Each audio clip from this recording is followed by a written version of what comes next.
নাস্তার টেবিলে আরেম নাস্তা করতে এসে দেখে বিরাট কারবার। নামজুন সাহেব তাই বলে, কি ব্যাপার জিন, আজকে সকাল সকাল এত আইটেম? কলিজা ভুনা, আলু পরোটা, মাংস ভুনা, সবজি, পাস্তা, এত কিছু? জিন বেগম কিছু বলে না। সবাই মন ভরে তৃপ্তির সাথে সব খাবারগুলো খায়। শুধু তাই নয়, দুপুরে আর রাতেও সবাই জমিয়ে খেলো। রাতের খাবার খাওয়ার পর সবাই বসে পিঠা খাচ্ছে, পাটিসাপটা, পুলি, মালপোয়া। তখন নামজুন সাহেব আবার বলে, জিন, বিয়ের চক্করে তো তুমি 12 দিন ধরে রান্নাবান্নাই করছো না। এই 12 দিনে তোমার হাতের রান্না আমার মার মতো কিভাবে হলো? আজকে সকাল থেকে কোনো রান্নাবান্নাই আমি করিনি, এমনকি রান্নাঘরে পাও রাখিনি। তাহলে? সব রান্না আজকে মামুনি করেছে। হোয়াট? জাঙ্গুক মাঝপথে খাওয়া থামিয়ে হাত থেকে পিঠা ফেলে বলল, এখনই হসপিটালে চলো। মানে? এমএ খাবার বানিয়েছে, ড্যাম শিওর আমাদের মেরে ফেলার জন্য বিষ মিশিয়েছে হয়তো। যদি আপনাদের মেরে ফেলতে হয় তবে এখন এই মুহূর্তে বম ব্লাস্ট করে মারতে পারি, গুলি করে মারতে পারি। এ ছলনা করে কাজ করে না, এ ভীতুদের মতো পেছন দিক দিয়ে ছুরি চালায় না। জাঙ্গুক উঠে চলে গেল। নামজুনও চলে যেতে নিলে তে বলে, দাঁড়াও বাবা। খবরদার, আমাকে বাবা রাখবে না, আমি তোমাকে সেই অধিকার দেইনি। তেকে অধিকার দেওয়ার অধিকার তোমাদের কারণ নেই। আমি বাবা ডাকবো তো ডাকবো, তোমাকে জিজ্ঞেস করে ডাকবো না। সে যাই হোক, মামুনি বলল যে জীবন পরিবারে নাকি নতুন বউদের বিয়ের পরপরই কিছু রান্না করে খাওয়াতে হয় সবাইকে। রান্না যখন করতে হবে তাই আজকেই করলাম, এরপর কবে করবো তা নিজেও জানি না। জীবনরা নাকি নতুন বউদের রান্না খেয়ে তাকে কিছু গিফট করে। তোমাকে আমি ছেলের বউ হিসেবে মানি না।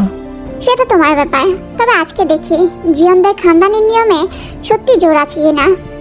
মানে? খুব সহজ, আমি রান্না করেছি তাই আমি কোনো গিফট চাইবো, সেটা তোমাকে দিতে হবে।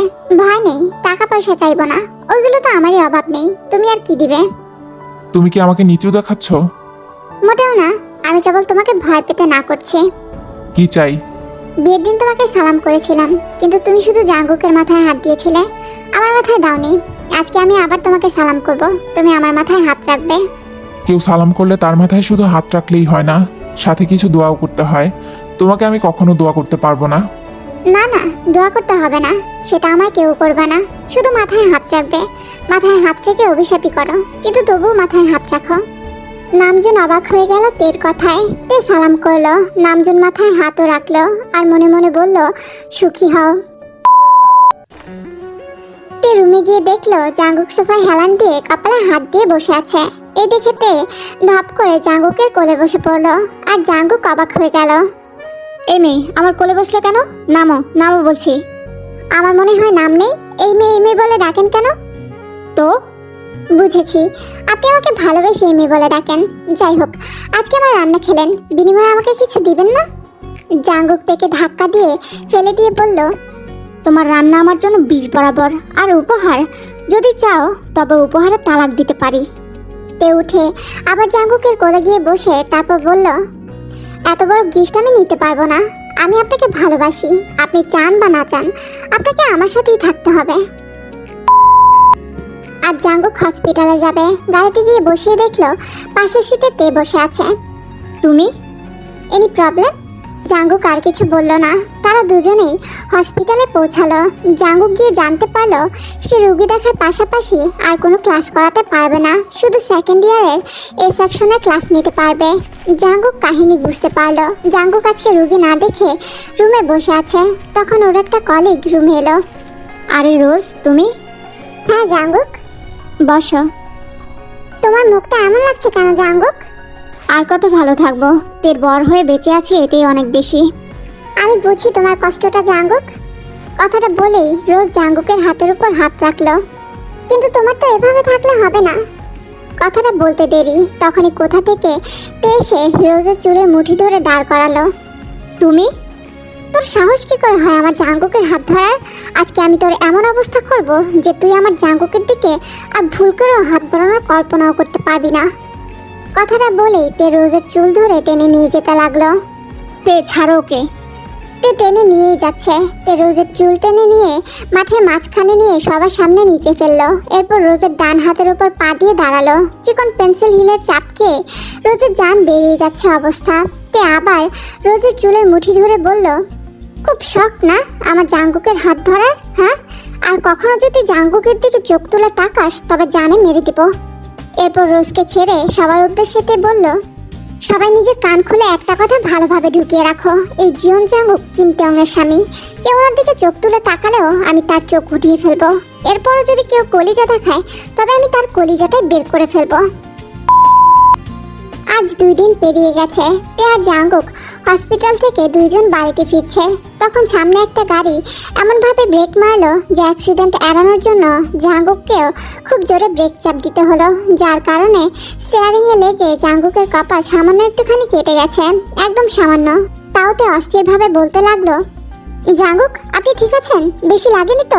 কোথায় লেগেছে দেখি? তে একদম অস্থির হয়ে গেল, পাগলের মতো করতে লাগলো। তারপর ওয়ান টাইম ব্যান্ডেজ নিয়ে লাগিয়ে দিল।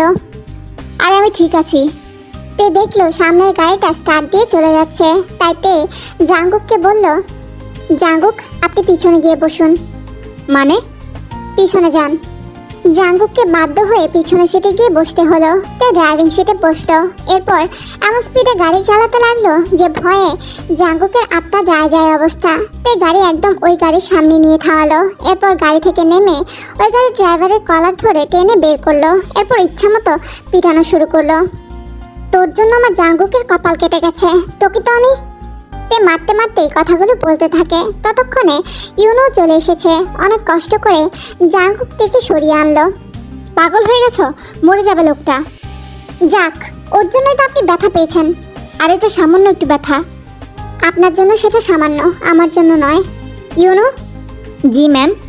এর এমন অবস্থা করো যেন আর কোনোদিন গাড়ি চালাতে না পারে। ম্যাম, আপনার হাতে তো কেটে গেছে, রক্ত বের হচ্ছে। ইউনুর কথা শুনে জাঙ্গুকও তাকালো তের হাতের দিকে, দেখলো অনেকটাই কেটে গেছে। ও হ্যাঁ, এমনভাবে বলছো যেন এই প্রথমবার কেটেছে। আসছি। জাঙ্গুক আবার ড্রাইভিং সিটে বসতে নিলেই তে বলল, আরে আরে আপনি ড্রাইভ করবেন নাকি? হ্যাঁ। মোটেও না। আপনি ব্যথা পেয়েছেন না তো কিভাবে ড্রাইভ করবেন? আরে এটা কোনো কথা না। তে কাটা হাত নিয়ে ড্রাইভ করে বাড়িতে পৌঁছালো। মানবতার খাতিরেও জাঙ্গুকদের কাটা হাতের কথা একবারও জিজ্ঞাসা করলো না, কারণ ঘৃণা। এভাবেই চলছিল দিনকাল। তেকে দেখে জাঙ্গুক অবাক হলেও ঘৃণা এক বিন্দুও কমেনি, কিন্তু তের ভালোবাসা বেড়ে গেছে। সবসময় জাঙ্গুকের সামনে ঢাল হয়ে দাঁড়িয়ে থাকে, একটা আঁচড়ও লাগতে দেয় না জাঙ্গুকের গায়ে। রোজ রাতে জাঙ্গুকের বুকে ঘুমায় আর সকালে গুড মর্নিং কিস। এভাবেই দেখতে দেখতে একটা মাস পেরিয়ে যায়। জাঙ্গুকতে একদিন কোথাও যাচ্ছে, তখন দেখলো একটা মেয়ে ট্যাক্সির জন্য দাঁড়িয়ে আছে, আঙুলে ব্যান্ডেজ করা। আর মেয়েটা কেউ নয়, জেনি। জাঙ্গুক জেনিকে দেখে গাড়ি থেকে নামতে নিলে তে হাত ধরে বাধা দিল। জাঙ্গুক ঝাড়া দিয়ে তের হাত সরিয়ে দিয়ে জেনির কাছে চলে গেল। তারপর জাঙ্গুক জেনির হাত ধরে বলল, তো তোমার হাতে কি হয়েছে জান? তুমি এখানে কি করছো? কি আর করবো বলো, গরিব মানুষ, তাই ট্যাক্সির জন্য দাঁড়িয়ে আছি। কিন্তু তোমার কাছে তো গাড়ি ছিল। কেড়ে নিয়েছে। একটু ভুল হলো, কেড়ে নেয়নি। আমার জিনিস আমি ফেরত নিয়েছি মাত্র। আমার সম্পত্তি আমি তো আর কোনো ছোট লোক পথের ভিখারির সাথে শেয়ার করব না, তাই না? তে চুপ, ভিখারি ঘরে ভিখারি, ছোট লোকের বাচ্চা, চোরের ঘরের চোর। মাইন্ড ইওর ল্যাঙ্গুয়েজ তে। চুপচাপ গাড়িতে উঠুন। না, যাব না। কন্ট্রাক্টের কথা ভুলে গিয়েছেন? Go to hell your contract. আপনি সত্যি ভালো কথা ভালোভাবে বোঝেন না। তাই গানটা বের করলো। সেটা দেখে ভয়ে জেনি জাঙ্গুককে চেপে ধরলো। ছাড় জাঙ্গুককে, নাহলে আমি তোকে গুলি করে দেব। করো গুলি। জেনির কাছে যেতে হলে আগে জাঙ্গুককে জানে মারতে হবে। জাঙ্গুকের বুক থেকে কখনো জেনিকে সরাতে পারবে না। জাঙ্গুক, ওকে ছেড়ে দিন। না, দেখো এখন আমি তোমার চোখের সামনে কি করি। কথাটা বলেই জাঙ্গুক জেনি কোমর জড়িয়ে ধরে নিজের সাথে মিশিয়ে নিল। এরপর কেবল কিস করবে, তখনই তে ওদের ক্লোরোফর্ম দিয়ে দুজনকে অজ্ঞান করে দিল। 3 ঘন্টা পর দুজনেরই জ্ঞান ফিরল। জাঙ্গুক চোখ মেলে দেখলো ওকে চেয়ারের সাথে লোহার শেকল দিয়ে বাঁধা হয়েছে, কিন্তু লোহার শেকলের উপর একটা কিছুর আবরণ লাগানো হয়েছে, যেন লোহার শেকলটা দিয়ে ওর গায়ে ব্যথা না লাগে। আর ওর চোখ বরাবর বসে আছে তে। হ্যালো হানি, আমাকে এখানে কেন এনেছো? ছবি দেখাতে। মানে? মানে আপনার ডান দিকে দেখুন। জাঙ্গুক ডান দিকে ঘুরলো, দেখলো সেখানে জেনিকে দাঁড়া করানো, ওকে কষ্টেপ দিয়ে পেঁচিয়ে ঝুলিয়ে রাখা হয়েছে। জেনি, তে ছেড়ে দাও ওকে। ছেড়ে দিলে ছবি কিভাবে দেখবেন? প্লিজ তে, আমাকে ছেড়ে দে।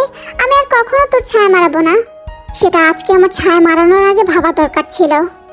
বলেই টেবিলে থাকা 4-5টা ছুরি থেকে সবথেকে ভয়ঙ্কর আর ধারালো ছুরিটা হাতে নিল। আমার এই ছুরিগুলো অনেকের রক্ত ছড়িয়েছে, কিন্তু আজকে প্রথম জান নিবে। না তে, তুমি এমন কিছু করবে না। আমি এমনটাই করবো জাঙ্গুক। আর জেনি, খুব শখ না তোর মিথ্যা আঙুল কাটা নিয়ে সমবেদনা নেওয়ার? এখন সত্যি সত্যি কাটার যন্ত্রণা উপভোগ কর। এ বলে তে জেনির কাছে গেল। তুই এই হাতে নকল ব্যান্ডেজ করেছিলি তাই না?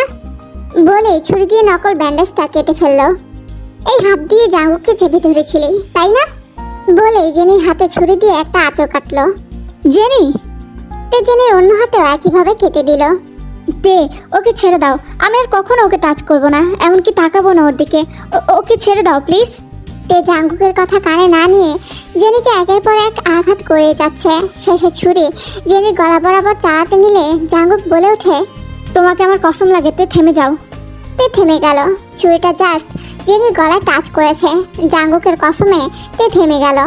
আমি কথা দিলাম কখনো জেনির কাছে যাব না, তবু ওকে মেরে ফেলো না প্লিজ। তে থেমে গেল। জেনি থেকে 4 কদম সরে এসে হাতে ছুরিটা দিয়ে নিজের অন্য হাতে চালাতে লাগলো। নিজের হাতে একের পর এক পোজ দিতে লাগলো আর সাপের মতো ফুঁসতে লাগলো। ম্যাম, ম্যাম কি করছেন আপনি? জবাবে তে এমনভাবে ইউনুর দিকে তাকালো যে ইউনু কেঁপে উঠল, পিছনে চলে গেল। জাঙ্গুক অবাক চোখে দেখছে সব। তের চোখ অসম্ভব লাল হয়ে আছে। ইউনু, জেনির মাথা সব চুল ফেলে ন্যাড়া করো, মুখে কালি মাখিয়ে ছবি তুলে ফেসবুকে নিউজ পেপারে দাও, খবরে সব জায়গায় দিয়ে দাও যে এই ভিখারি বাচ্চা চুরি করতে গিয়ে ধরা খেয়েছে। এরপর ব্যান্ডেজ করো। না তে না, এ থেকে তুই আমাকে জানে মেরে ফেল তাও ভালো, কিন্তু এমন করিস না। আমি কথা দিচ্ছি কোনোদিন তোদের সামনে আসবো না, তো আমার সাথে এমন করিস না। ইউনো, 5 মিনিট সময় দিলাম। জি ম্যাম। কিছুক্ষণ পর একটা মেয়ে সেতের কথা মতো কাজ করতে লাগলো। ম্যাম, এখন তো ব্যান্ডেজ করান, এখন তো জেনি যথেষ্ট শাস্তি পাচ্ছে। আমি জেনির জন্য আমার হাত কাটিনি, আমি তোমাকে 2টা ইনজেকশনের নাম লিখে দিচ্ছি, সেগুলো এখন গিয়ে নিয়ে আসবে।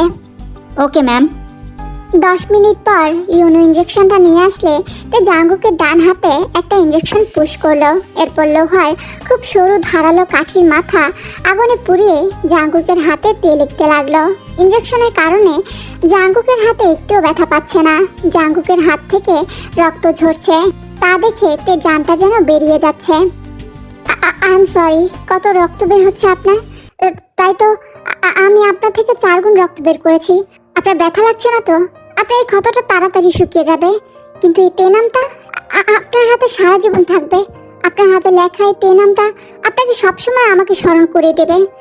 আপনি না চাইলে আমাকে কখনো ভুলতে পারবেন না। তে আপনার বউ, আপনার লাইফ পার্টনার। আপনি না চাইলেও এই লেখার মতো আমি সারা জীবন আপনার জীবনে থাকবো। তে জাঙ্গুকের হাতে নিজের নামটা লিখে মেডিসিন লাগিয়ে ব্যান্ডেজ করে দিল। এরপর জাঙ্গুকের বাঁধন খুলে দিল। এখন তের মাথাটাই ঝিমঝিম করছে। ম্যাম, এবার তো ব্যান্ডেজ করে নিন। দাও। ম্যাম, হাত দিন। না, আমারটা আমি করতে পারবো। এ কি স্যার, কি করছেন কি? ইউনোর কথা শুনে তে ঘুরে তাকালো, দেখলো জাঙ্গুক সেই লোহার কাঠিটা দিয়ে কি যেন একটা লিখলো। তে দৌড়ে গিয়ে জাঙ্গুকের হাত থেকে ওটা ফেলে দিল। আপনার হাত থেকে তো রক্ত পড়ছে। তুমি আমার হাতে তে লিখেছ, আমি তার আগে ঘৃণার কথাটা লিখলাম। আমার হাতের মতো আমার মনেও এবং আমার জীবনেও তুমি আজীবন ঘৃণাতেই থাকবে, কখনো ভালোবাসাতে হতে পারবে না। তে জাঙ্গুকের হাতে ব্যান্ডেজ করতে করতে বলল, যেভাবেই হোক আপনার মনে আমার নাম তো থাকবে। সেটা ভালোবাসার নাই বা হলো, হোক না সে নামটা ঘৃণার ওসিলায় আমি সারা জীবন আপনার বুকের গভীরে তো থাকতে পারবো। কারণ যাকে আমরা ভালোবাসি তাকে বুকের মাঝখানে রাখি, আর যাকে ঘৃণা করি তাকে রাখি বুকের গভীরে। ভালোবাসা ভোলা গেলেও ঘৃণা কখনো ভোলা যায় না। আপনার ঘৃণা কখনোই আপনাকে তের নাম ভুলতে দেবে না, তে মরে গেলেও না। আর এটাই ঘৃণার তে বড় পাওয়া। তের মৃত্যুই এখন থেকে জাঙ্গুকের সকল দোয়ায়।